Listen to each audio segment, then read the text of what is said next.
Hello, everyone. This is your host, Tommi Vincent, and today we are at the table, In Her Words, a podcast that allows for us to hear from women in sports that are doing dynamic things and changing the landscape of the game. We have with us today Traci Otey Blunt.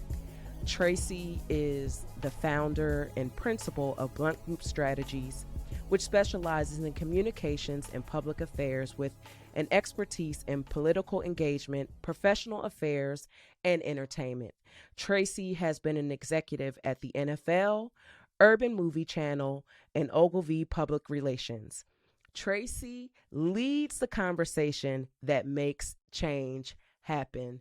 Traci, welcome to the table. I'm so glad that you're going to stay a while with me and we're going to have a conversation in your words. Thank you, Tommi. I am truly excited to be participating today. So I'm excited. I'm ready. So before we get into the first segment of our conversation, I think it's really important when people have an opportunity to share that people should understand who that person is in their words. And so my very first question for you is, who is Traci Otey Blunt? So I would describe myself as a person who is what you see is what you get. So a lot of people, once they get to know me, they will realize that I've been the same person that I grew up being. Came from, I would say modest to, middle class beginnings, but had parents who were divorced when I was young, lived in two different places between Los Angeles and Nashville. And over the years and through my career and through everywhere that I've elevated, when I come back to talk to people or I, have maintained friendships, the one thing that everybody says about who I am is that I'm authentic and I haven't changed and I'm just Traci from North Nashville. But if my mom would have something to say about it, I'm Traci from LA, but I claim Nashville as home. So that is, I think, I'm just, I don't know. It's interesting. You know how you hear J-Lo say she's just Jenny from the block? That's how I feel. I'm just authentic Traci. So I think, what you see is what you get. Mm-hmm. So that means when Traci shows up, the Traci that resided in Nashville, the Traci that resided in LA, it's not about the geographical location. So no matter where you are, no matter what space you move in, we can trust that Traci is showing up. All day. I would say, I think one of the most, compelling things about growing up in the manner that I did is that my sister and I had a mom that was like, you are going to, have opportunity. You're going to kick the door open and you're going to make things happen. Our dad was like, everything will always be okay. It always works out. And so no matter what situation we've ever been in, we've just always been able to be ourselves. So I could be, standing on the bus stop, getting ready to catch the bus and talking to all the folks on the bus. And I could be sitting in the White House at a meeting, having a conversation with the president. And that same Traci is going to be in both places. Mm-hmm. And I love it. And I love how you just so subtly slid in that you could be sitting up in the White House, and everyone will hear a little more about your experience and who you are and your body of work. Before we get into those types of questions, as you know, I am a chef, and so I always have to bring my love language to the table, and that's food. And so I have a couple of questions for you that are food-centered. And the first one is, what food best describes your personality and why?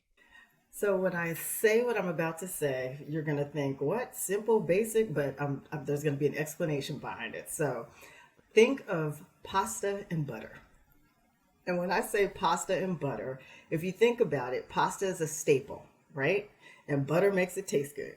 And you can take pasta. And since, we're talking about sports, I think about athletes and that, you need pasta for carbs and energy. And so it's a staple, but it can be elevated and be very, very energetic, or it could just be basic comfort food and you can spice it up or play it down. And so that's the best way I would describe myself. Now, if you ask me about a drink, I'd tell you champagne, but I know we're talking about food, so I will, so I will stick with the Well, mix. since you brought it up, what do you have to say? How does champagne describe Traci Otey Blunt? So what I love about it, it's just effervescent. It's bubbly. It is crisp. You can play it up and have it with a gourmet meal, or you can be doing what I typically do on a Sunday is have a champagne, a charcuterie platter, and watch the game. And so you can play it up or play it down, but it's always smooth. It's very bubbly and it's rewarding. So that's me. So has food ever been healing in your life? And if so, explain that to us. So I think it's interesting because you always hear people say, like some people eat chocolate or, what are comfort foods and things that bring me back to, what food makes me feel good or feels comforting is, so when we live with my mom, that's California. So very California was tacos. Like my mom made like the best tacos and it didn't matter what, if we had the worst day, she would make tacos, not the ones that you see today, where you buy the prepackaged taco shells and do that. She would like get the corn tortillas and she'd put them on the gas stove and then she would, heat them up and then, put them in the oil and just, we chop up the lettuce and just, they were authentic tacos. So that was like something that anytime I have like real tacos, I think about, my mom and how that always made me feel.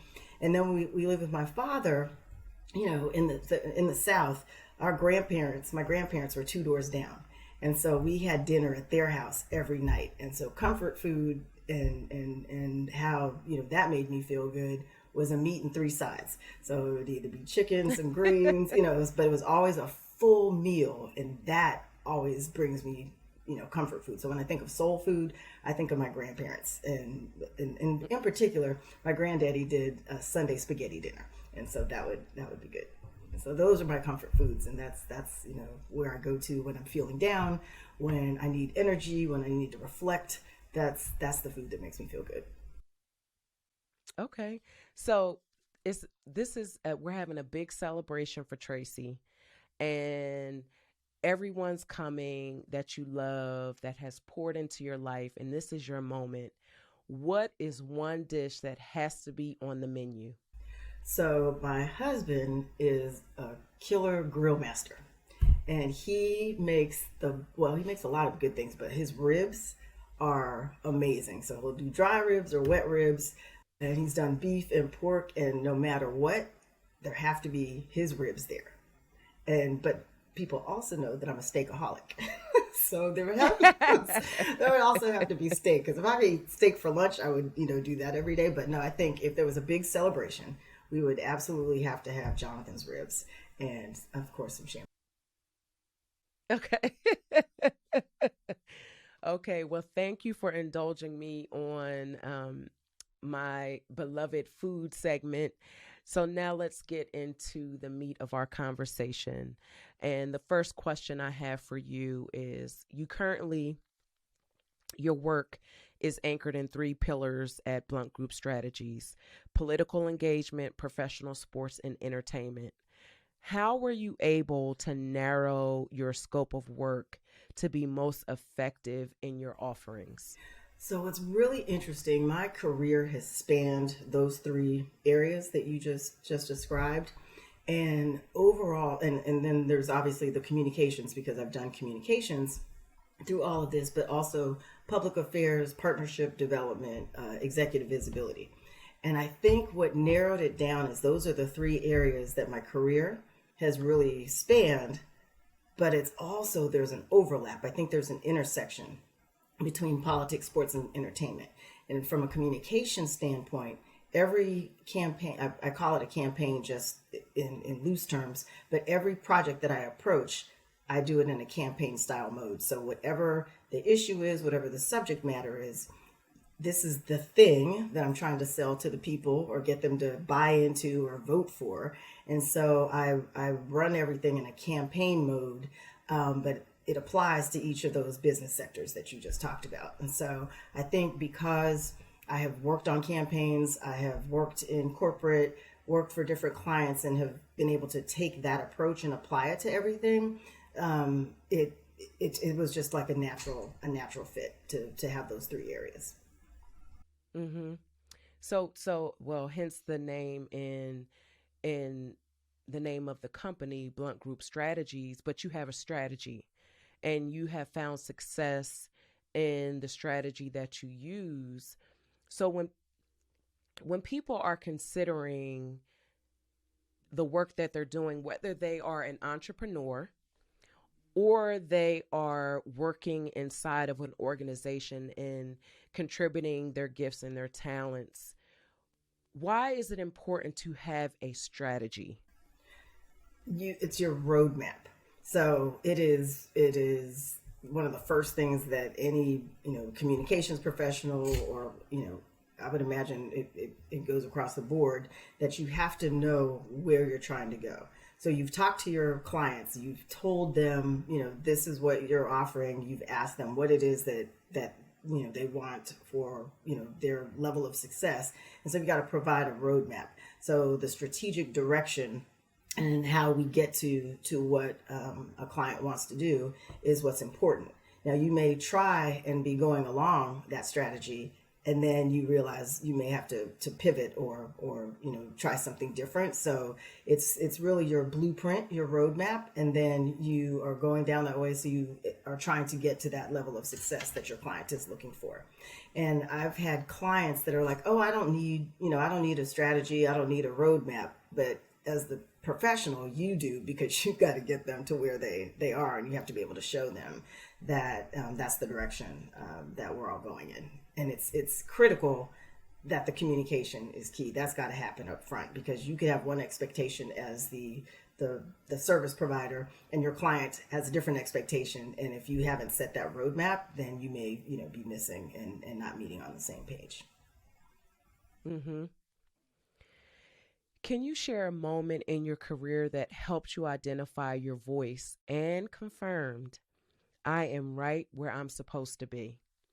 Gosh, I think I've had a few of those. So if I look in politics, so I had the opportunity in 2008 to work on Hillary Clinton's presidential campaign. And I remember my first week. Well, let me back up. I came on as a deputy communications director, and I led all of the African American media. And I remember starting in on the campaign, and that summer, back when Tom Joyner had a radio show, Tom Joyner and Tavis Smiley were doing this debate at Howard University, and it was going to be focused on Black issues.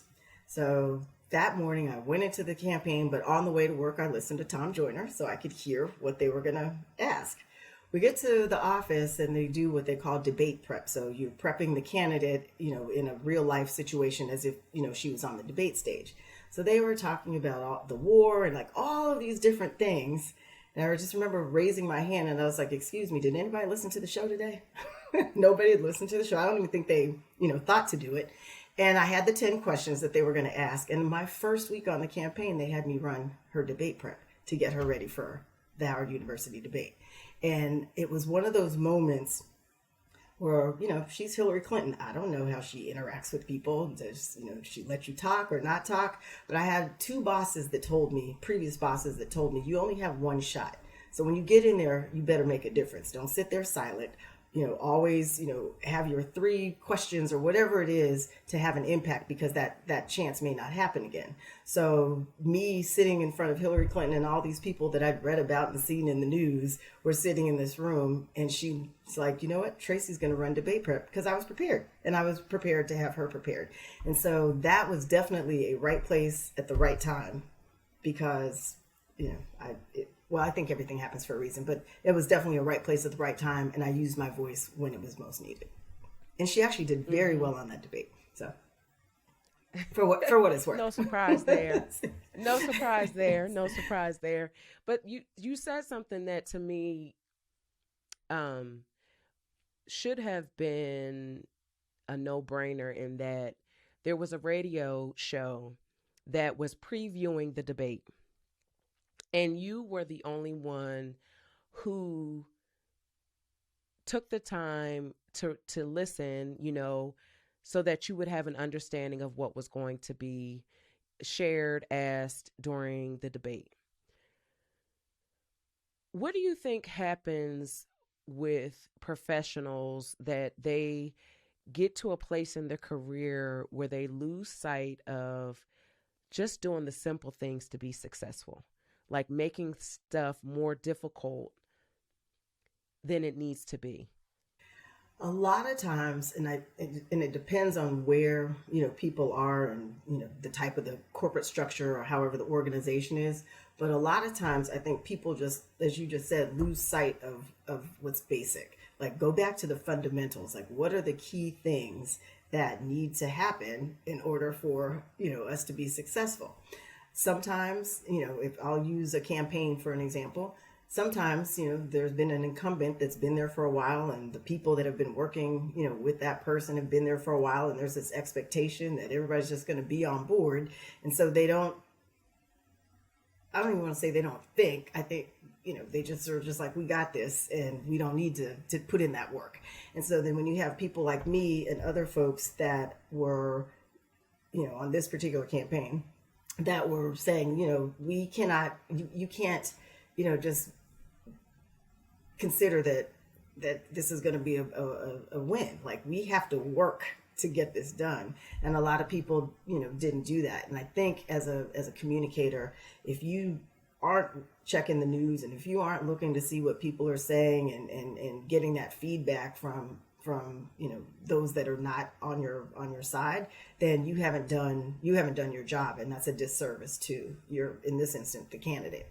The one thing that I will always say is that you have to be prepared to have pushback, and not be afraid to use your voice to say, this is why you hired me. You hired me for my counsel. You didn't hire me for, to tell you what you want to hear and all of that. And I think when people go into positions without an agenda, you get more done, because you're there to do the work, not, figure out what position you're going to get if the person gets in the White House and the like. So I think that's what makes what I do unique. And that's why I always try to educate and mentor, people that are coming behind me. Go in there with the purpose of what you are there to do, and get that done. And don't be afraid to use your voice when you know that there's an opportunity to pivot and make, steer us in a different direction that may be positive. So.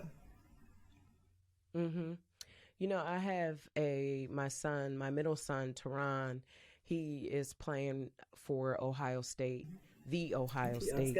Um, and one of the things that I share with him is that if you live by their compliments, you'll die by their criticisms. And so I really encourage him to not engage in what they're saying about him, so that he's not, it doesn't cause him to go on the roller coaster of, people praising him and then people tearing him down. Is that, based off of what you just said, is that should he or other people that are doing things that are in the public eye, should they be aware of what people are saying about them? Or should that be the role and responsibility of somebody else who can just, guide them and not necessarily bog down their thought process with that information? I actually think it's a little of both. So you, as the individual, you should know, what the feedback is, right? You don't have to mire yourself in it and as you said, like, get weighed down if it's negative or positive, but you should just have, some sense.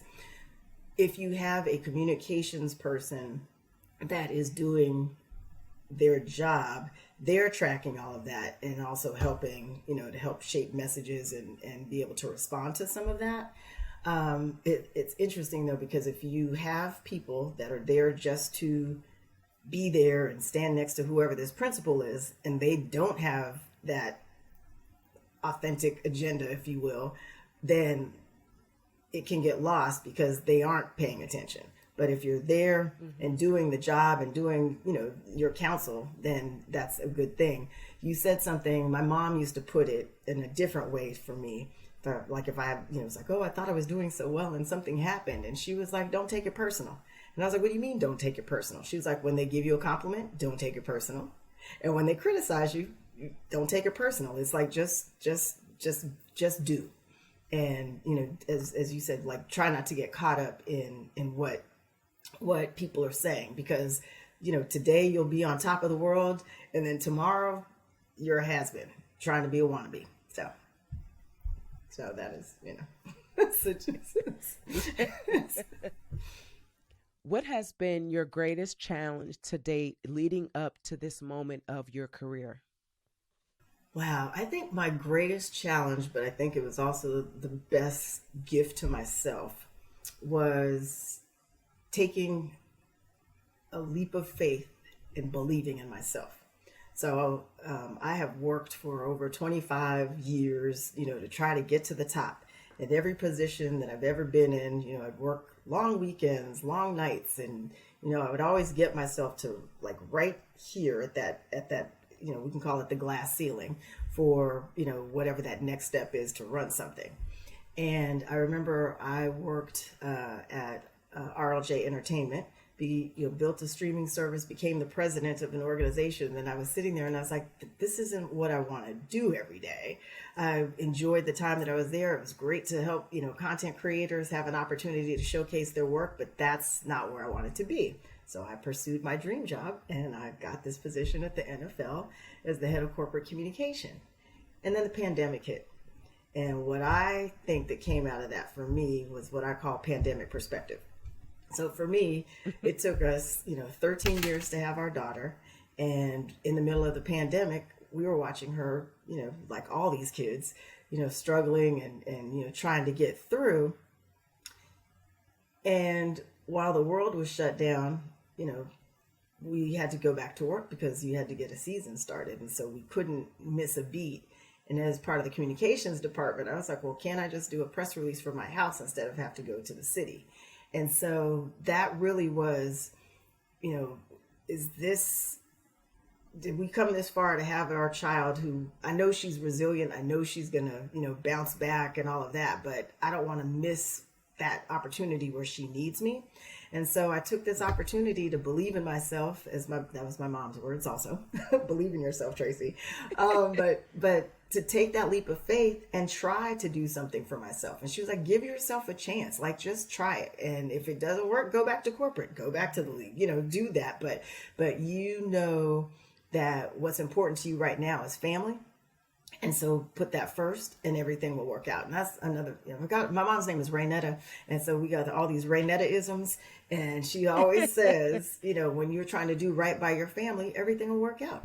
And so that was the biggest challenge for me, was to walk away from something that I dreamed about for so long. And, I wouldn't trade it. And I'm excited. And there are days when my daughter's, upset. And guess what? I'm home and I'm here for her, as opposed to being out on the road or traveling. So, but I think that would be, the best way to describe how that. Mm-hmm. So really, you didn't walk away from, you walked to. You walked to the next season of your life, and you are now the founder and principal of Blunt Group Strategies, and all of the knowledge and wisdom and information that you have been able to utilize to build up and contribute to the success of other corporations. You now are in a position to do that, for a vision that you have for yourself. That is true. And I will tell you, it's really interesting because for all of the positions I have, I've never been a title. Like titles, I could be whatever in this job, and then tomorrow I walk out on the street and I'm nobody in the minds of whoever, is following you for who you are perceived to be at a place. But I think when I was leaving the league, my daughter has always seen me working hard and, getting up and trying to do great things. And I, would take her to different events with me and awards so she could see, what was possible for her. And I remember thinking, wow, I'm walking away from a position that I wanted. What is she going to think of me? Like, I just walked away. And we were talking one day, and she was just like, how cool is that? You're the boss of you. And that she's looking at me as someone that did walk away and started a business, and I'm my own boss. And so I never thought of it that way. I was more thinking like, oh, I'm about to disappoint because I'm not doing whatever this thing is that I had in my head. And it turns out she was proud of me then, because all of her classmates' moms used to tell me that, but she's really proud of me because I am, my own boss and I'm running my own company. I took her to a conference with me one time, and on the step and repeat, it had Blunt Group Strategies, and she stood there and was smiling and wanted to take the picture because she saw our name on the step and repeat, and it just made her really proud, and it made me proud, and it made me realize that, again, it's all about her, and that, like I said, titles were never my thing, but I was just really like, wow, I'm walking away from something, and is that gonna impact how she views me? And it didn't. Mm-hmm. So It's one of those things where going through life without regret, knowing that you put it all out on the table, you can rest well at night. And if you don't do that, then you're left with your own thoughts. And your thoughts can begin to torment you because you're thinking about what you could have said, what you should have said, and the opportunity that now that was once present has become a fleeting moment. And so, really taking charge of your voice in that way and knowing that when you have something to say that is of value and it can contribute to the solution. I mean, ultimately, when someone brings you in to do any type of work, you're hired and brought into that space because you are an answer to something. And so your voice needs to be heard so that you can present a solution to whatever it is that is taking place. yeah, but the other thing that I think, and it again goes back to the organization and how that organization works. A lot of times, organizations or leadership likes things the way they are because they've always done it that way. And so new Mm-hmm. Mm-hmm. voices come in, and that sometimes upsets the cart. But again, it's critical and important that we use our voice, we speak up. I found myself in many positions where I'd speak up and I'm like, okay, did anybody hear me? Am I just talking to myself? Like, I was like, I know I heard myself say something. And then, 3, 4 minutes down the road, somebody else down the table says it. And oh, that's the best idea I've ever, I just said that. I just said that. But they Mm-hmm. didn't hear me. So, and then and so I'm one of these people that I'm gonna do a follow up. As you recall, I said in the meeting, blah blah blah, and so, but it's interesting because we'll go through that a lot, where they don't seem to hear you, and then the next thing you know, someone else will say something, and it's a great idea, but you've already presented it. But that can discourage people, and don't just keep going and make sure that you're using your voice. Yeah, but how does one keep going if it's consistent that you say something and you don't feel that it's being heard. There's evidence it's not being heard, at least when you say it, and then someone else is able to take your thought, articulate it, and receive credit for your words, for your idea. How do you stay encouraged? Like, how do you encourage yourself? Because a lot of times you have to be your own internal cheerleader to keep going. How did you do that? And is there anything you can share with other women on how you can be your own cheerleader even when you don't believe you're being heard, just keep on speaking up and speaking up. So one of the things I know people, hear this, like who's your front row or your board of directors, right?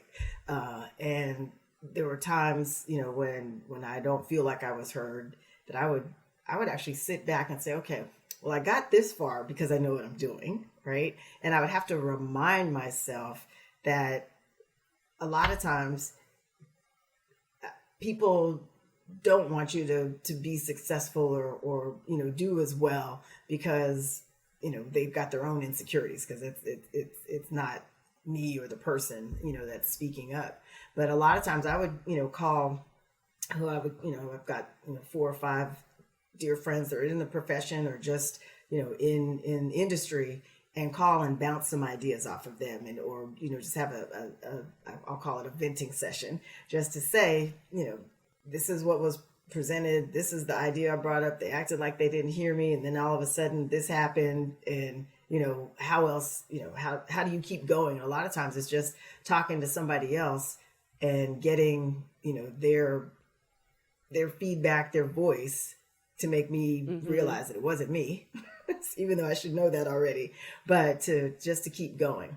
And I know this, I don't know, what people have in their offices, but I started bringing in some of the awards that I received over the years, and I put them on my desk to remind me that it was good at what I did, because some days, you second guess yourself, and that's human.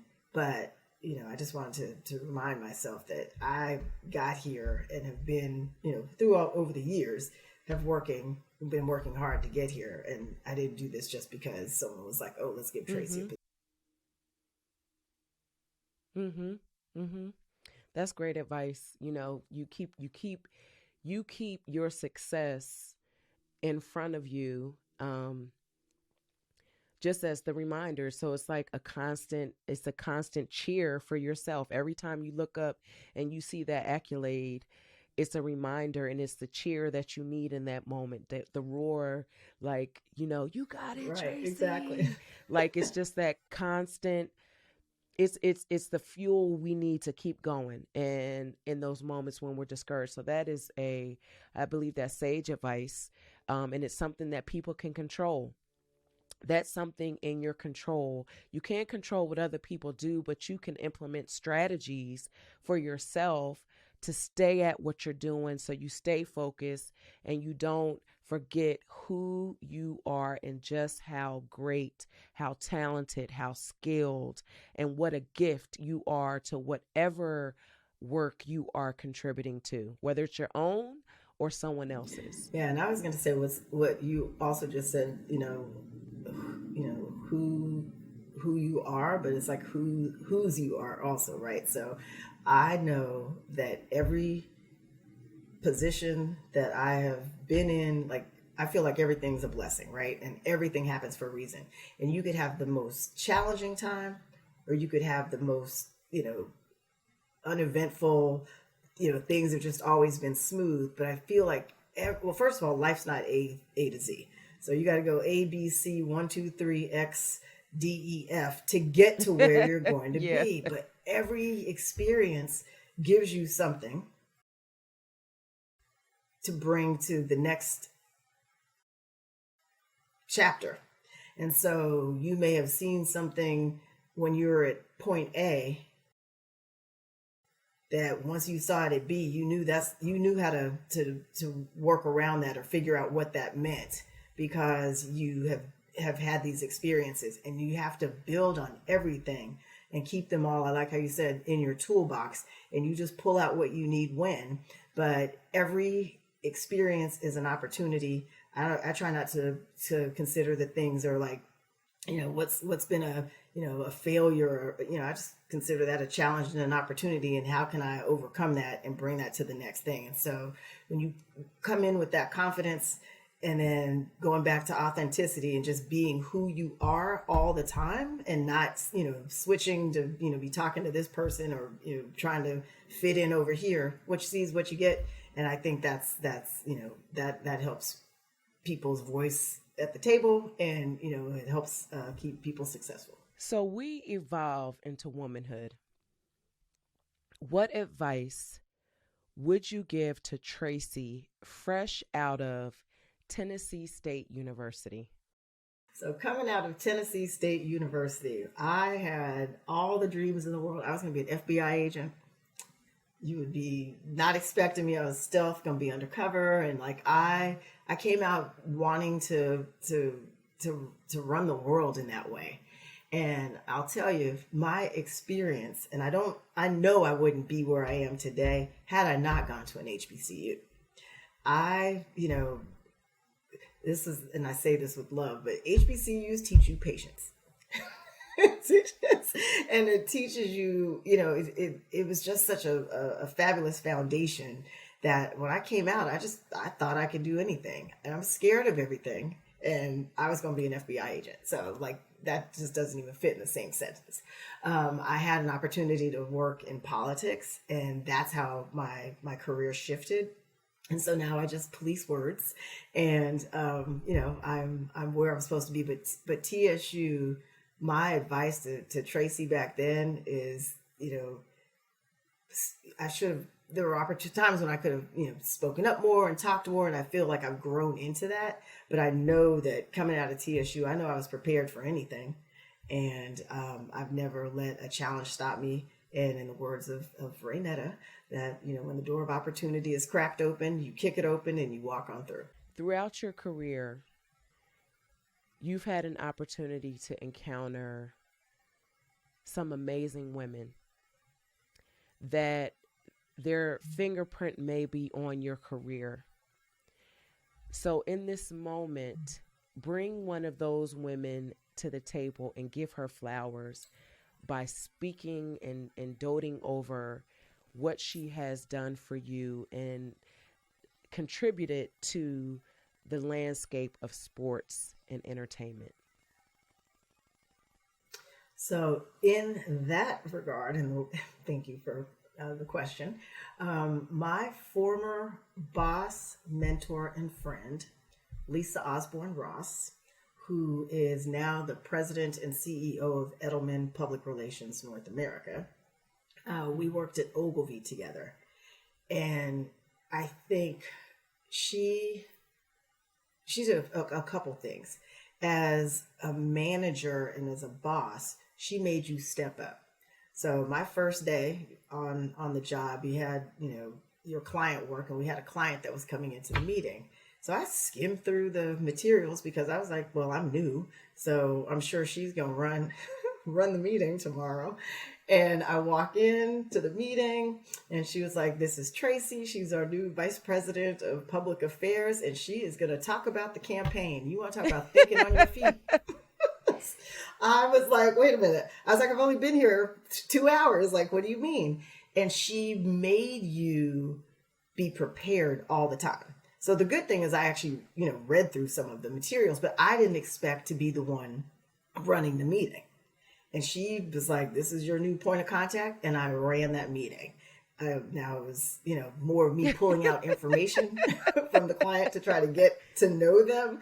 But that was like one that she always made you step up.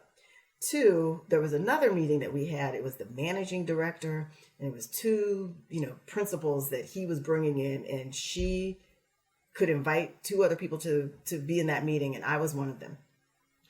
And I was having a bad day. What they were talking about wasn't interesting to me, and I didn't say anything.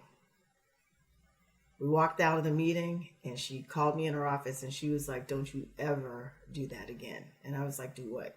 She was like, you sat in a meeting. You're a vice president. You said nothing. She was like, the intern said something. You said nothing. And she was like, don't ever do that. And I was like, but I was in the bed. She's like, nobody cares. She was like, if you have nothing else to say, you have 3 questions, whatever they are, always have 3 questions. What's your definition of success?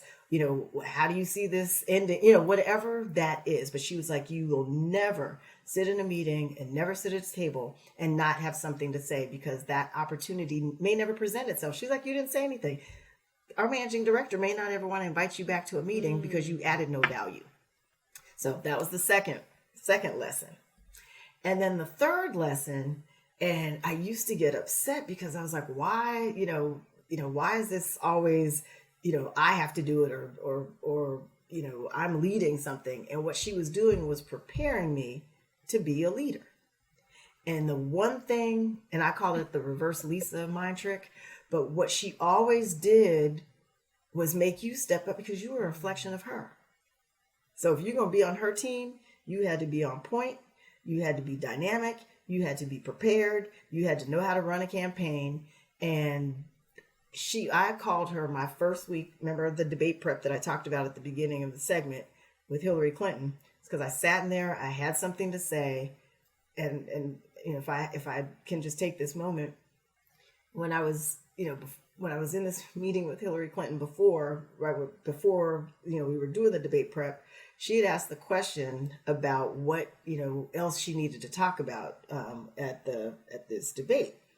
And I remember saying, wow, if I don't say anything, here I am. I may not ever talk to Hillary Clinton again. So I said, well, when you're talking to Black people and you're talking to us, I was like, we're a storytelling people.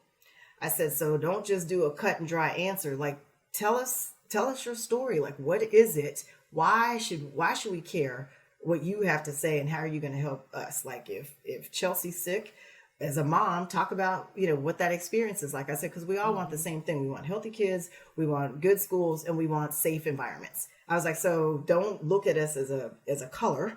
Look at us as a people, but talk to us. And so Lisa Ross taught me how to be able to do that.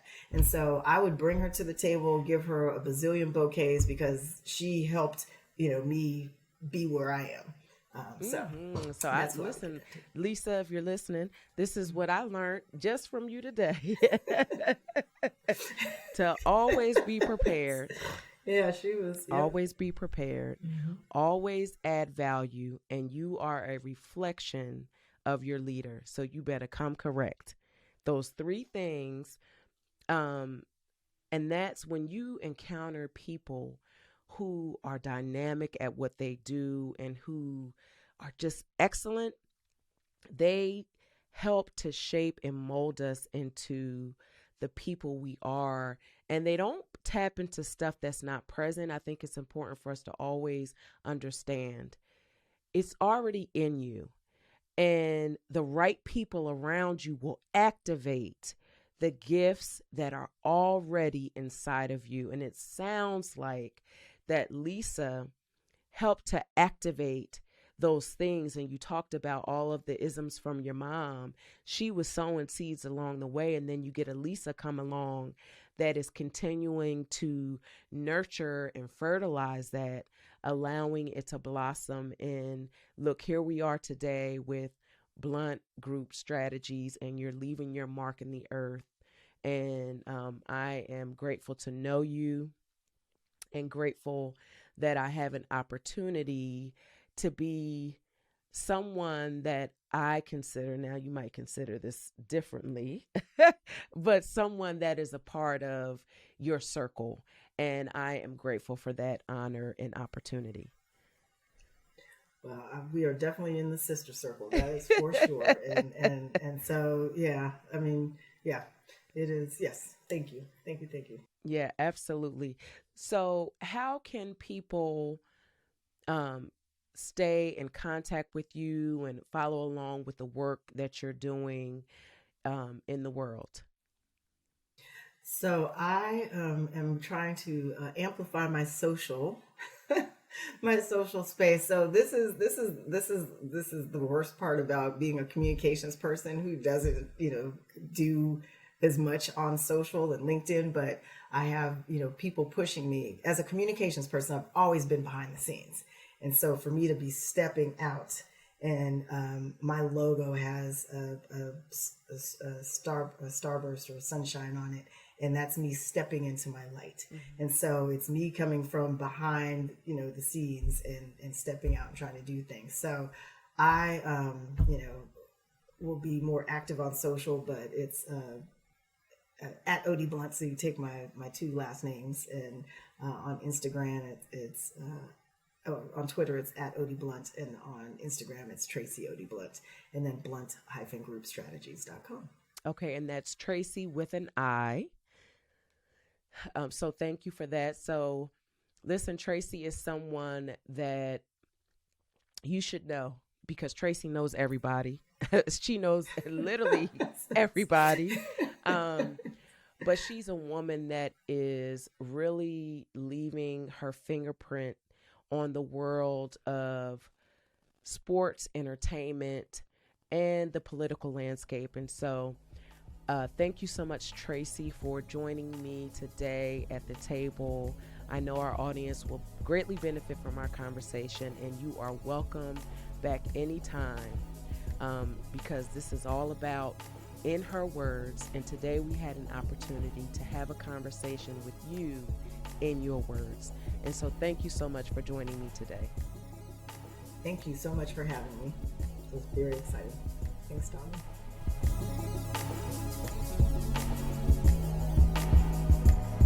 Come on and stay a while.